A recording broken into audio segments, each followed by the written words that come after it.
Okay, so I just wanted to do a quick update. Today will still be the weekly roundup as promised, but there is one part of new tech news.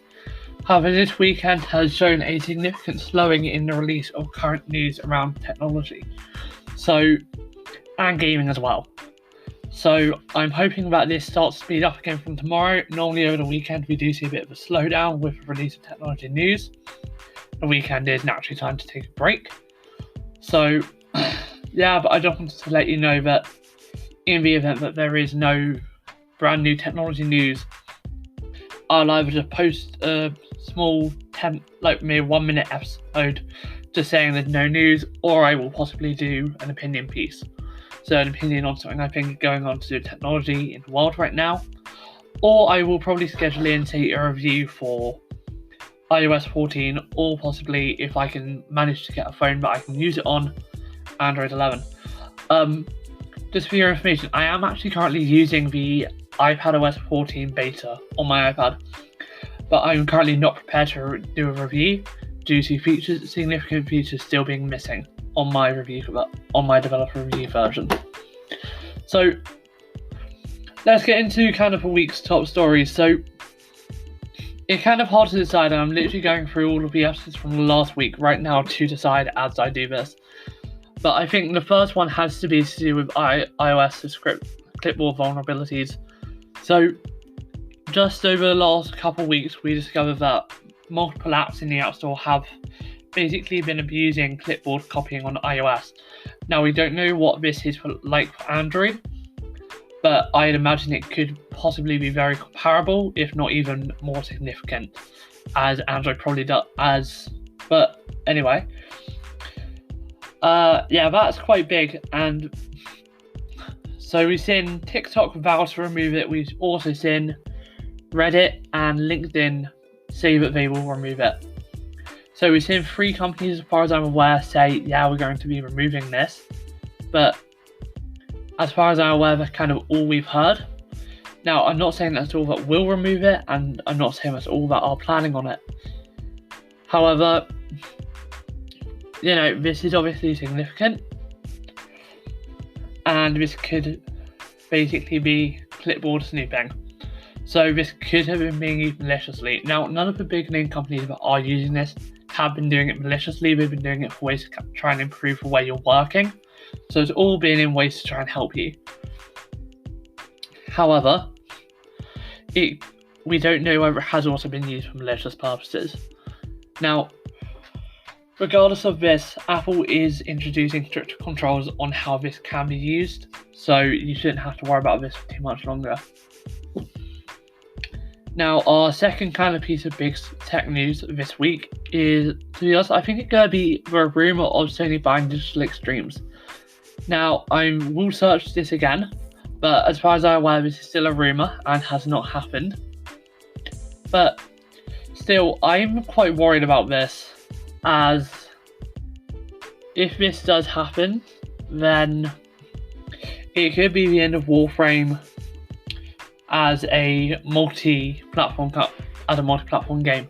Now, it's not guaranteed, and that's nowhere near guaranteed, because 2 days ago, the latest thing we heard was that Sony are considering a bid for Digital Extremes owner Royale. Now, we don't know what they would do. However, one thing that I would definitely be scared of is them just saying, okay, listen, this is what we're doing. With Warframe, we're just going to make it PS5 exclusive. Like, they drop it from PS4 when PS4 is phased out and they make it PS5 exclusive. I do have to believe that is a possibility at this point in time. Now, I'm not going to say that is what will happen, but it does scare me. Because, again, I'm going to go back to the argument I offered in there. Microsoft, when they brought Mojang, there was a lot of fear and confusion with Minecraft Go, Microsoft platforms only.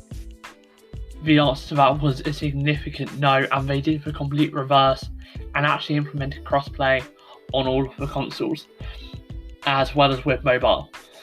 Now, a lot of people may not like the fact that they did introduce crossplay, but again, crossplay is technically an optional feature. There's a way to not use it. So, And at the end of the day, it benefits people, because say you've got a friend who doesn't have an Xbox, they can get it on their phone. It does in the end end up benefiting everyone. Sony, on the other hand, they've shown very slight resistance to things being able to access other platforms, let alone their games going to other platforms. With Microsoft, more recently than before, you're seeing them pushing to put their games on Windows. Yes, they're doing it through their stupid Microsoft Store, but they are slowly opening up their gates to Steam as well. So it's not like we are truly going to be locked to the dreaded Windows Store. But Sony, on the other hand, you're linked to PlayStation, you're stuck with PlayStation. The most recent PlayStation exclusive we've seen is Horizon Zero Dawn, and a statement actually pushed out by by someone in PlayStation was that this could possibly be a way for them to show people what they're missing out on when they're not on PlayStation. That's why them doing it scares me more than Microsoft. I'm not saying it's right that it does, I'm just saying their statement does make it sound as if they will be a lot more tightly controlled with what they own and where it goes. Now, obviously, taking a game that's already on other platforms and taking away from those after buying that developer is a significant thing to do, and I'm sure Sony would probably weigh up the pros and cons. But the fact is, I don't want to have to buy a PlayStation 5 just to play Warframe, and I won't. That's where I'm coming from this. If Sony does go ahead with this, I don't mind them buying digital extremes and then pushing in crossplay. That's what I don't mind. Crossplay, or even just cross-generational cross-platform saves.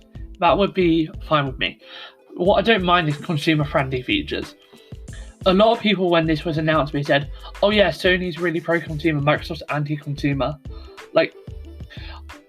I did see a couple comments on the Warframe forums for that, and I was kind of like, hang on, wait, how does that work?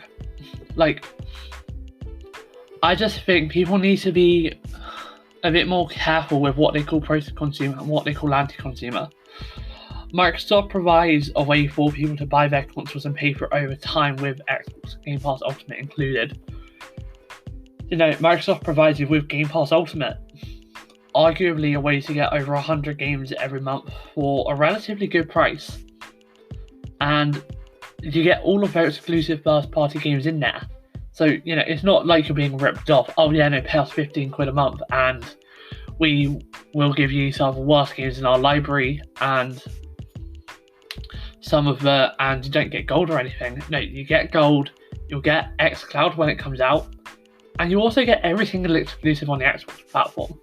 I'm not saying that matters to Sony, that might not matter to PlayStation players, but I personally use Xbox Game Pass Ultimate, and it's probably saved me a lot of money. It's probably more saving me money because I kind of have vouchers for it right now. EXO 2019 was amazing, by the way.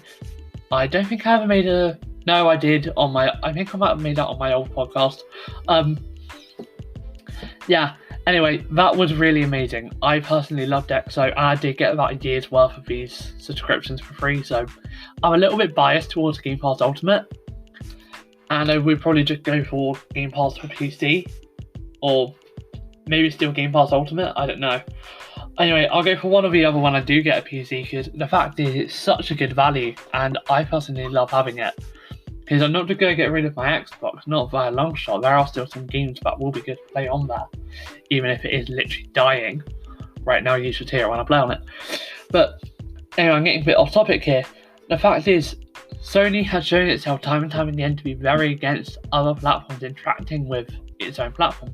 I mean, if you remember, Sony actually blocked people from using a PlayStation, an account that was on linked to PlayStation on a Nintendo Switch. You just couldn't sign in with it on your Switch. You just couldn't sign in with it. And if it was signed in on Switch, you couldn't sign in with it on your PlayStation. You had to lose all of your progress, and you had to lose everything. It was bad by them. It was definitely not a good thing for them to do. So, at least in my opinion. So, again, I am worried from what they've done in the past, and I'm hoping that this isn't what they bring forward with them. Now, our first story is Hyper Scape from Ubisoft. Now, I've seen a few streams of this as I was unable to get access to the technical beta, but I will be playing it when it comes out later this year. Hopefully on my PC if I have it by then, if not Xbox or Ubisoft. Great idea. Put it on xCloud. You can be one of the companies pioneering xCloud, be one of the first ones on there with an online multiplayer game and prove to us that this could be the future. Like, if I can get a significant portion of the game library I play on my Xbox on xCloud, I will genuinely never need an Xbox again. I'll be fine with just a PC and a phone. Also, I'm really hoping xCloud does come to PC. That would be even better. Now, besides from any of that, this Battle Royale Hyper Scape is absolutely incredible. Like, honestly, it looks absolutely amazing. The fact that just because you're killed, you're not out, is actually really good to see in this kind of game. I was never really expecting to see a game go, no, you can come back even when it's not been a certain amount of time. Like, you don't die. You just kind of watch in the background and you can help your teammates. You can help them, and that's a really good thing in my opinion. Being given the option to help your teammates out even once you're dead is definitely something I would like to see in other battle royales, but it definitely fits this one a lot more. Now, some other things I do like about it is the kind of futuristic feel to it. Personally, I find the apocalyptic thing just too barren. It's just really barren, and there's nothing to really hide behind or, get around. And I know that's kind of a part of a battle royale, but for me, when I'm playing games like Halo, or when I'm playing games like Halo and Destiny 2, whilst it's not a sprawling city like you see in Hyper Scape, it's definitely different, and it's different in what I would definitely call a good way.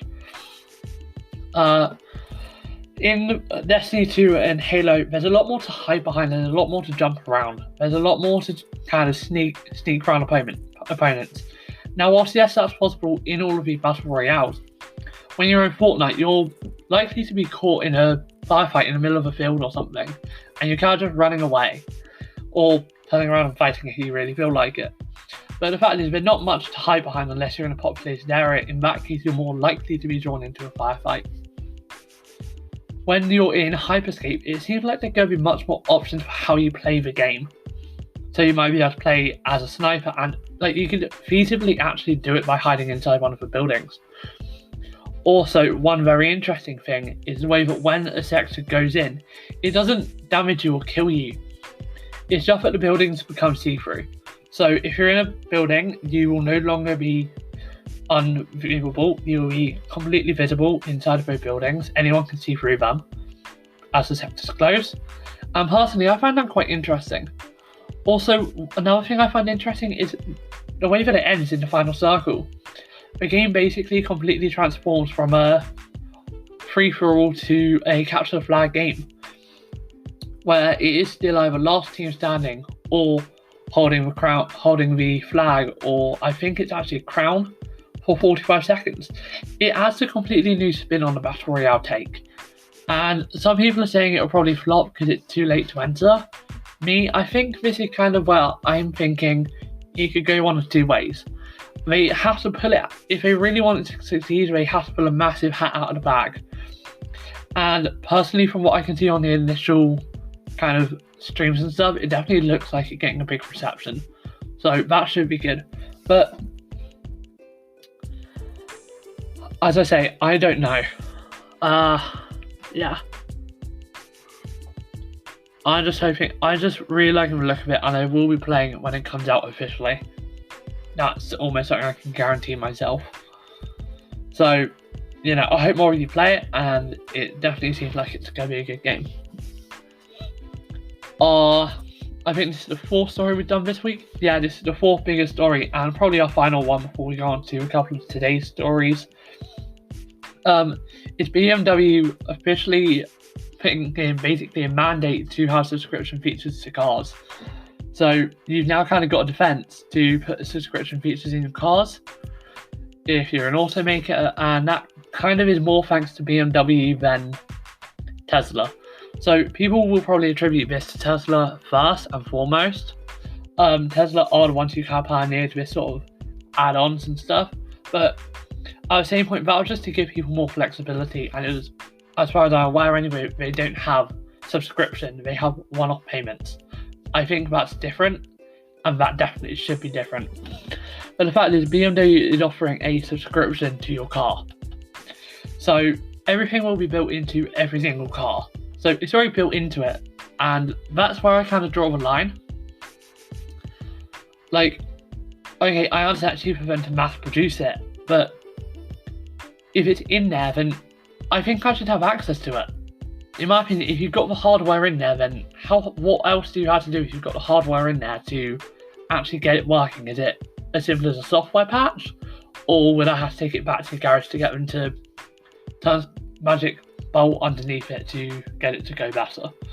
You know, like, is there something physical that they have to do after manufacturing it to make it work properly, apart from software tuning, which they probably have a tool which would do it?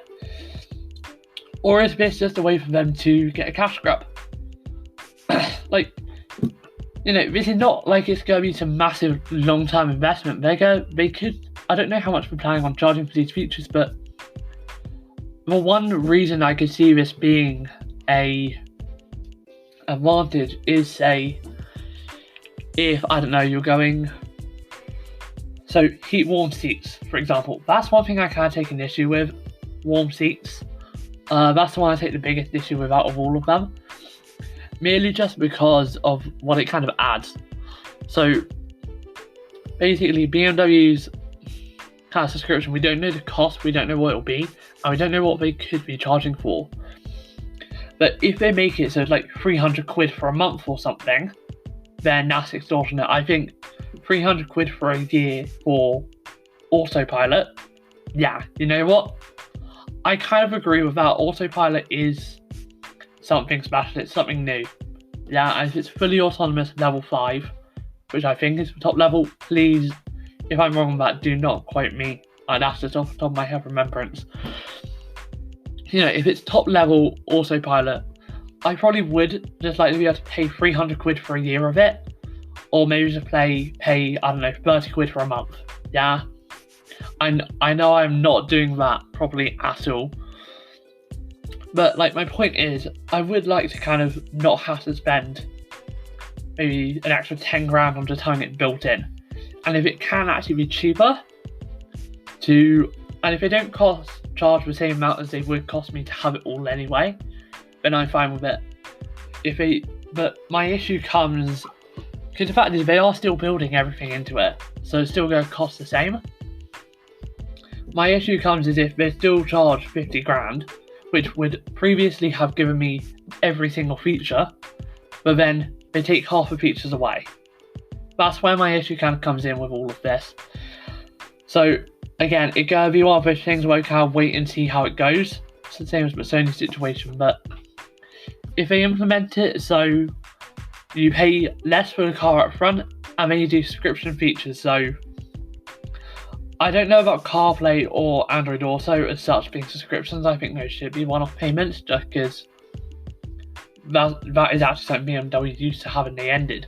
But I think things like autopilot, if it going to reduce the price of my car, and then I can pay optionally to have those features for a certain period of time, then yeah, but I only agree with it if it lowers the price of the car. So I don't want to be paying the same amount as I would to have all of the features built in, but then not have them activated, if that makes sense. Because what's the point in paying for a feature that's there, but then it not being activated? You know, that's kind of where I draw the line. It depends on pricing of the cars. That's kind of everything massive, really, in terms of what's already been announced this week. So I've just got, I got one main story, really. And it's about the UK and Huawei. So, as you know, Huawei is under major threats from the US, and the UK is apparently, so my country, the UK, is having second thoughts about Huawei's involvement in 5G networks. Now, not much of a surprise. The US did say, a spokesperson did say that US sanctions would include non-sharing of intelligence, and it definitely seems to make sense that they would do this. Now, the government is currently crafting a proposal that will block the use of new Huawei gear and 5G networks as soon as 6 months from now, and also accelerate the removal of any equipment already in place. Now, GCHQ Intelligence Agency has previously said that the country could manage security risks from Huawei, but stricter US sanctions blocking access to chips would force Huawei to use untrusted tech. So this could make it a lot worse. And the revised ideas will apparently reach Boris Johnson, the Prime Minister, sometime this week. Now, Boris Johnson may have to present the review to Parliament due to the seriousness of the claims, but this is a major shift from when the UK decided in January it would allow equipment from Huawei and other high-risk companies in non-core parts of the 5G network. So they were limited to 35% in networks connecting devices and other hardware to mobile masts, and reports later emerged that the UK might phase out Huawei over the space of 3 years anyway. The US has maintained that Huawei, ZTE and other Chinese companies are dangerous. Now, officials have been reluctant to outline just what, if anything, Huawei is capable of, and initial reports of access to carrier backdoors suggested these may have been common networking tools, as Huawei is maintaining its innocence. Personally, this would be a massive blow for Huawei's international plans. Huawei was forced from the US, but that wasn't much of a surprise. However, if it came out of the UK, then it would be a major kind of blow, as other US allies would probably start to see if us, the UK and the US can both go without Huawei equipment, then almost anyone probably could. Because at the end of the day, if we're able to do it, then it shows it's feasible. Now, yeah, I don't know personally. I'm not sure where Huawei is working with the Chinese government to spy on people. I wouldn't know. Obviously, none of us would actually really know because the US isn't saying what they're actually doing. Now, there is a rumour that they got access to a backdoor that the US is that a security agency in the US has. Sorry, I used to have that name in my head. I've forgotten it now. And they actually managed to reverse engineer that and hack back. But anyway, the fact that they even looked into that is kind of worrying if that is what happened. So, that's a small rumour, but yeah, anyway, that's pretty big for Huawei. Personally, I feel that would be a fairly devastating blow. Yeah, that's everything really for today's episode. Sorry it's such a short one, it's